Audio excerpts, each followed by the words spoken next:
ang mga lalaki ay likas na mandirigma. Ngunit sa oras ng labanan, mas uhaw sa dugo ang mga kababaihan. Sila'y hindi basta isinisilang lang. Sila hinuhubog ng mga pagsubok, gaya ng isang manlalayag na kinakabisado ang buong karagatan. Hampasin man ng malakas na hangin o bayuhin ng malalakas na alon, sila'y hindi magpapatinag dahil sila mismo ang nagiging bagyo sa gitna ng unos. Halika't magbalik tanaw tayo sa kwento ng taong minsan ang tinanghal na reyna sa larangang kanyang kinabibilangan. Nang ibabaw sa lahat, pinakamagandang dilag sa panahon ng kapayapaan, ngunit pinakamabangis na leyon sa panahon ng digmaan. Paano mo lulupigin ang kalabang di mo nakikita na nagmimistulang multo na tumutugis sa'yo? Ang kwento ni Carmen Rosales o yung tinaguriang reyna ng pelikulang Pilipino, ang pinakamabangis na sniper sa digmaan. Pero kung bago ka pa lang sa ating channel, pakipindot na din po ng like, subscribe at bell notification button para palagi kang updated pag may mga bago tayong kwentong kagaya nito. Si Januaria Constantino Keller sa totoong buhay ay mas nakilala rin ng lahat sa pangalang Carmen. Isinilang noong ika-3 ng Marso taong 1917 mula sa kanyang Swedish na tatay at Pilipinang nanay. Sila ay tubong Pangasinan. Sa murang edad, nagsisimula na siyang umarte. Nakakasama na siya sa mga entabladong pinagtatanghalan. Ngunit sa mga himpilan ng radyo talaga siya naunang nagtrabaho noong mga unang bahagi ng dekada 30. Si Carmen ay merong napakatinis at gininto ang boses at nakagawa siya ng napakaraming mga komposisyon hanggang sa tanghalin siya bilang Queen of Radio noong taong 1936. Sa mga panahong ito na rin niya nakilala si Ramon Nogales na kanyang naging kabiyak. Siya ay isa ring radio personality at kapwa sila magkasama sa trabaho at nagkaroon sila ng iisang anak na si Rene. Taong 1938, nang isama si Carmen ng kanyang kaibigan sa kilalang producer upang pasukin ang showbiz.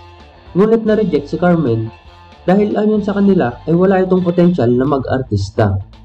Pero sa halip na panghinaan, lalong naging hamon para sa kanya ang maagang pagkabigo na iyon. Nagpatuloy siyang sumubok sa pagpasok sa showbiz hanggang pala rin na magkaroon ng kanyang unang pelikula noon ding taon na yun. Ito ay pinamagatang Kiri na ginawa ng Diwata Pictures. Nasundan kaagad ito ng mga pelikulang Arimunding-munding kasama si Jose Padilla Jr. at Mahiwagang Binibini na hango sa sarswela ni Atang de la Rama. Taong 1939, nang kuhanin siya ng Sampaguita Pictures para itambal kay Rogelio de la Rosa na isa rin sa malaking artista noon ng Sampaguita. Pinagsama sila sa pelikulang Takip Silim na ipinalabas sa araw mismo ng Kapaskuhan. Dito na naging immortal ang tambalan nilang dalawa. Naging pinakamainit na tambalan sila noong mga panahon na yun na nagpakilig sa napakaraming mga manunood. Nakagawa sila nito ng 12 sunod-sunod na pelikula na ang ilan ay Kolehiyala, Senyorita, Lambingan at Tampuhan. Ngunit sa pagsiklab ng digmaan, tumamlay din ang pelikulang Pilipino. Naghirap ang buong industriya at gaya ng iba pang mga artista, nakontento na lang sina Carmen na lumabas sa mga entablado na meron lamang limitadong oras. Nasagsagan pa noon ng kanyang karera nang danasin niya ang pinakamasakit na pagsubok sa kanyang buhay. Ang asawa niyang si Ramon ay sumapi sa hukbalahap, ngunit lumasap ito ng pinakamabait na kamatayan sa kamay ng mga Hapon. Nang makarating kay Carmen ang balitang iyon, gumuho ang kanyang dibdib sa bigat ng dinadala. Pero sa halip na magpatalo sa nararamdaman, dito naman nagmulang isinilang ang alamat ng isang Carmen Rosales. Sumapi din siya sa gerilyang kilusan upang makibaka laban sa mga mananakop. Maliban sa rifle, kalibre 45 ang paborito niyang sandata. Si Carmen ay nakilala bilang sharpshooter na sumasabak sa madudugong labanan habang naglalagay ng mga peking bigote upang itago ang kanyang tunay na pagkatao. Ilan sa kanyang mga naging misyon ay iligpit ang mga makapili sa mga bayan sa Laguna at magsagawa ng operasyon upang iligtas ang mga bihag sa kampo ng mga Hapon sa bayan ng Silang sa Cavite. Si Carmen Rosales ay naging kilabot na mandirigma kung nakabigote, at artista naman kapag wala siyang suot nito habang nag-iispiya sa mga kalaban. Minsan na rin siyang kinuha ng mga Hapon, hindi dahil nalaman nila na siya ay gerilya, kundi dahil alam nila na siya ay isang artista. Dinala siya ni Colonel Yamamoto ng Japanese Imperial Army patungong Pangasinan upang doon ay sapilitan siyang pagawain ng pelikulang pinamagatang Tatlong Maria na sinulat at dinirect mismo ng mga Hapon. Ang pelikulang ito ay gagawin nilang propaganda para sa kampanya nila dito sa Pilipinas. Napapayag nila si Carmen na gumanap dito dahil kung tatanggihan niya, ay buhay ng napakaraming mga Pilipino sa lugar na iyon ang magiging kapalit. Magiging bahagi silang lahat ng nakaambang maramihang pagpatay. Ngunit gumanap man siya, hindi na rin natapos ang pelikulang iyon nang mataon sa pagbabalik naman ni na General MacArthur dito sa bansa kasama ang napakalaking pwersa upang bawiin ang Pilipinas. Ito na rin ang naging hudyat ng pagwawakas ng digmaan. Pagkalaya ng bansa, hinangaan ng mga tao sa Pangasinan ang naging sakripisyo ni Carmen para isalba ang kanilang mga buhay at ang kanyang pakikipaglaban para sa ating bayan. Bilang kapalit, ipinangalan ang Barrio Carmen sa bayan ng Rosales sa Pangasinan na kalaunan ay nahati sa dalawa na Carmen East at Carmen West bilang pagkilala sa kabayanihan ni Carmen Rosales. Ang kanyang alamat na iyon rin ang naging inspirasyon para ipalabas ang pelikulang Guerrillana noong taong 1946. Ito ay hango sa kanyang mismong karanasan na siya na rin ang gumanap sa karakter. Muli siyang bumalik sa paggawa ng pelikula kung saan ilang sunod-sunod na makabayang palabas ang kanyang ginawa. Ilan dito ay Liwayway ng Kalayaan, Kaaway ng Bayan, Probinsyana at marami pang iba. Muli siyang nakapag-asawa at naging kabiyak niya si Jose Puyat Jr. ng maimpluwensyang pamilya ng mga Puyat. Dito naman niya naging anak si Cesar.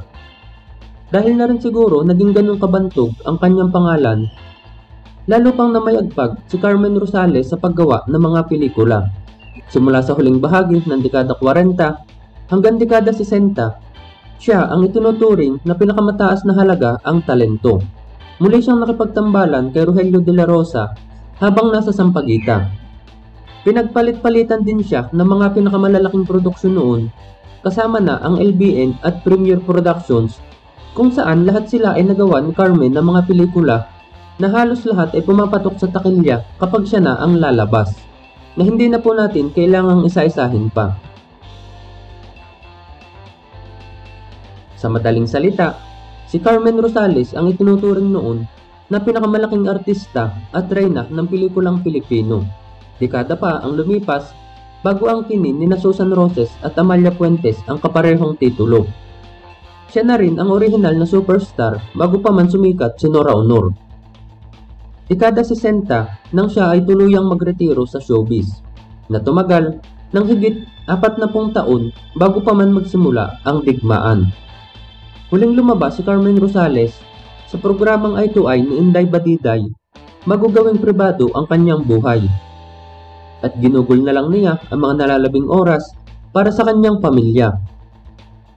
Si Lola Carmen Rosales ay pumanaw dahil sa kidney malfunction noong 11 ng Disyembre taong 1991 sa edad na 74 na taong gulang. Ang kanyang mga labi ay nakahimlay sa Loyola Memorial Park sa Marikina City. Ngunit ang alamat ng isang Carmen Rosales ay mananatiling buhay sa puso ng bawat taong kumikilala sa kanya. Sa oras ng labanan, mas uhaw sa dugo ang mga kababaihan. Sila'y hindi basta-basta sinisilang lang. Sila'y hinuhubog ng mga pagsubok gaya ng isang manlalayag na kinakabisado ang buong karagatan. Hampasin man ng malakas na hangin o bayuhin ng malakas na alon, sila'y di patitinag dahil sila mismo ang nagmimistulang bagyo sa gitna ng unos. Ikaw kaibigan, iniisip mo bang ang mga babae ay dekorasyon lang sa ating mga tahanan? Nakita mo na ba kung paano magising ang natutulog na dragon? Subukan mong lukuhin sila. Maraming salamat sa iyong pakikinig kaibigan. Hanggang sa muli, paalam!